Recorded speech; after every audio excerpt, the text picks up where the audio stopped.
Welcome back to another Explainer. I am absolutely thrilled you're here today because we're going to unpack something truly magical. We all know the romance of popping a cork and enjoying a rich, complex red wine, right? But what most people completely miss is the incredibly intense hidden science that takes place right before that wine even makes it into the bottle. Today, we're revealing the invisible art of bottling red wine, and I promise you, you are never going to look at your favorite vintage the same way again. So let's dive right in. Do you have any idea about the intense mechanical and scientific battles required to get this raw liquid perfectly clear and stable in your glass? It's super tempting to think winemakers just crush some grapes, chuck the juice in a barrel, and, well, wait. But the reality? Raw wine is a wild, unpredictable living thing. Transforming it into that crystal-clear, balanced masterpiece requires the winemaker to step onto a literal microscopic battlefield.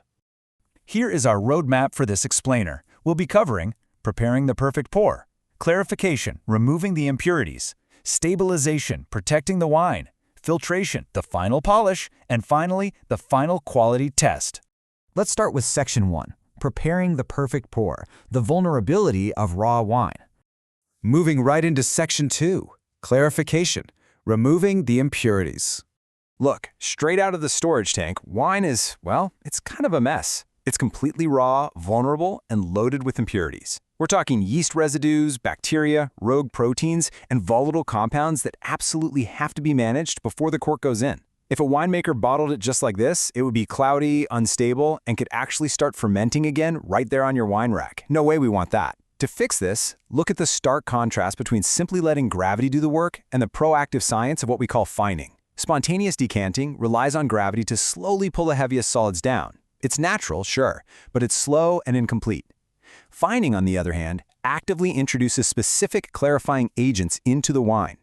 These agents act literally like microscopic magnets. They bind the unwanted impurities, clump together, and sweep them down in the bottom of the tank so the clean wine can just be beautifully siphoned off the top. And get this, winemakers have actually been doing this for centuries, using everyday proteins to do the heavy lifting. Traditional liquid egg whites are incredible at grabbing harsh tannins and pulling them out, leaving a much smoother, rounder mouthfeel. But modern winemaking has shifted quite a bit. They now utilize plant-based alternatives like potato protein. Potato protein forms complexes with unwanted polyphenols and stabilizes the color perfectly. It's a highly effective, totally vegan-friendly way to clear the wine. And actually, it doesn't even stop with potatoes. They also use pea protein to bind to impurities and significantly reduce turbidity, which is really just a technical industry term for cloudiness. I love pointing this out because it's a fantastic detail for vegans who need to carefully check what goes into their glass. Since traditional agents like egg whites or animal-based gelatin might exclude certain drinkers, having these awesome plant-based options like pea and potato proteins is a massive win for the modern wine industry. But hey, what if plants or animal proteins aren't the right tool for the job? Winemakers can deploy mineral magnets or even advanced synthetic compounds to mop up excess tannins and unwanted aromas. Take bentonite, for example. It's a natural, negatively charged clay that aggressively attracts positively charged, cloudy proteins in the wine. Then there's silica, a sand-derived compound that softens tannins. And for really stubborn bitterness, they use PVPP, a high-tech synthetic polymer that basically acts like a sponge for astringent compounds. The winemaker carefully selects exactly which tool is needed for their specific vintage. It's like a giant puzzle.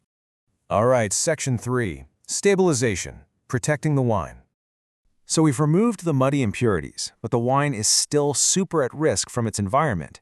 Stabilization is basically weatherproofing the wine against time, temperature fluctuations, and rogue bacteria that could spoil it in the bottle. The absolutely crucial point here is tartrate stabilization. Have you ever poured a glass of wine and found what looked like little shards of broken glass sitting at the bottom of your glass, or maybe stuck to the cork? Those are potassium tartrate crystals. Now, they are completely harmless, but they look terrible, and wine consumers generally hate finding them. Tartrate stabilization is the exact process winemakers use to force those crystals to form and drop out in the winery rather than in your bottle at home. To weatherproof the wine against these crystals, winemakers basically have a choice: freeze it or heat it. For high-quality wine, they use cold stabilization. They drop the temperature of the tank to just below freezing for weeks at a time. The cold forces the crystals to precipitate, and they drop right to the bottom.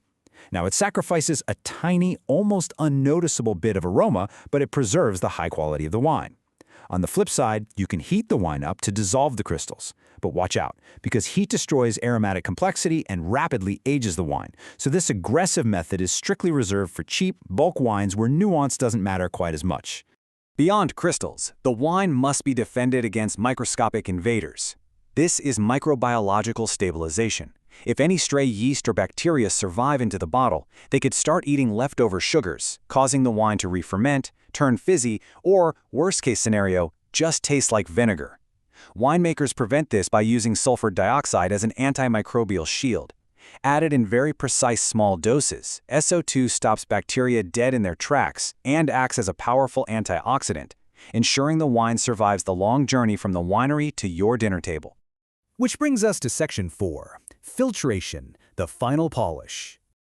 Okay, we've cleared it and we've stabilized it. Now we enter the phase that acts as the final physical barrier to achieve ultimate liquid brilliance. Think of clarification as picking up the big pieces of debris and filtration as sweeping the floor to a spotless shine.